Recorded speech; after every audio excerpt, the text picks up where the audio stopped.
Lena and I were inseparable. From the moment we met in the second year of college, it was as if we had found soulmates in each other, platonically, of course. Lena was everything I needed in a best friend. Funny, supportive, and always on my side. We lived together in a cozy apartment near campus, spent sleepless nights talking about life, love, and fears, and told each other everything. Lena knew things no one else did, stuff I would never share with even my closest family. We even had a tradition. Once a month, we'd have a confession. Night we'd drink wine, light candles, and spill our deepest secrets, knowing they were safe in the vault of our friendship. Over the years, these secrets piled up.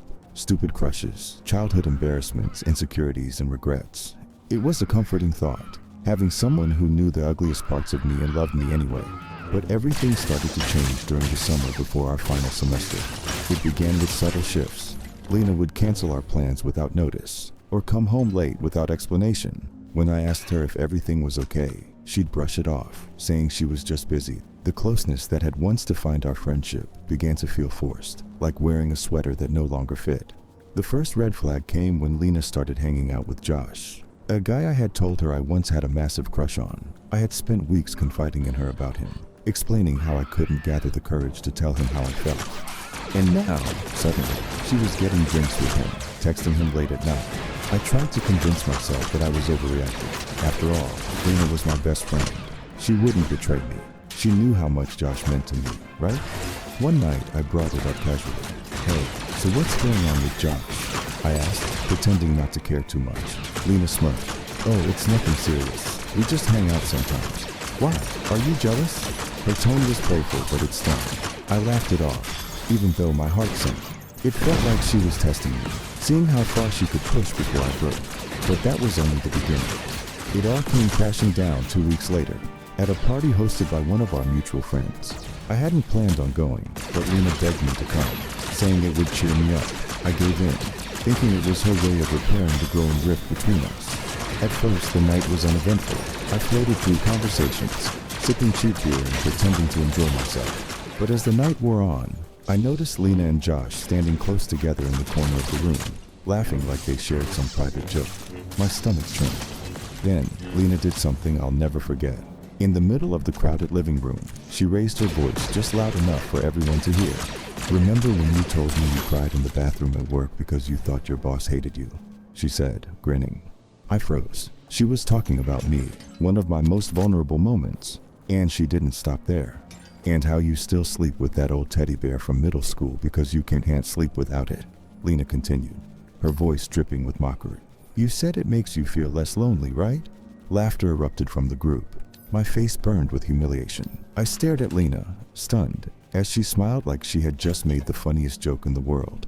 It was all out in the open. Secrets I had shared in confidence, now public knowledge. I stormed out of the party, choking back tears. Lena ran after me, but instead of apologizing, she laughed. "Come on, it was just a joke," she said, as if that could undo the damage. "How could you?" I whispered, my voice breaking. She rolled her eyes. "Oh, stop being so dramatic. It's not like it's a big deal." But it was. It was a betrayal so deep it left me breathless. I couldn't understand why she had done it. We had been through everything together. How could she throw me under the bus like that?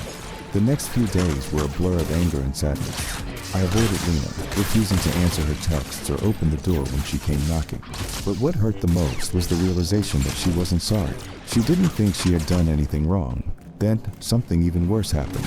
I thought Lena had simply been careless. Immature maybe, but not malicious. But then, I found out the truth. A mutual friend named Sarah reached out to me a week after the party. "Hey," she said hesitantly over the phone. "I think you should know. Lena's been saying some pretty nasty things about you behind your back." I felt like the ground shifted beneath me. "What do you mean?" "She told Josh that you made up that crush on him just to get attention," Sarah said. "And she's been telling people that you're manipulative, that you guilt-trip her to stay friends with you." I sat there in stunned silence, the words washing over me like cold water. It wasn't just the party. Lena had been sabotaging me for months, spreading lies and twisting my words to make me look like the villain. I couldn't wrap my head around it. Why? Why would she do this to me? Then it hit me. Jealousy. Lena had always been the confident one, the life of the party. But in the last year, I had started to come into my own. I had made new friends, gotten better grades, and even landed an internship at a company she had been rejected from. Maybe Lena wasn't the supportive friend I thought she was. Maybe she had resented me all along, but I wasn't going to let her win. I knew I had to confront Lena, but I wanted to do it on my terms. So I waited until she came home one night, thinking I wasn't there. She walked through the door, her usual carefree demeanor plastered across her face. But when she saw me sitting on the couch, her expression faltered. "Oh," she said, "you're here." "Yeah," I replied coldly. "We need to talk." Lena tried to brush me off, saying she was tired and didn't want to fight, but I wasn't going to let her escape this time. "I know everything," I said. "I know what you've been saying about me behind my back. I know you've been lying." Her face went pale, but she quickly recovered, rolling her eyes. "Sarah needs to mind her own business."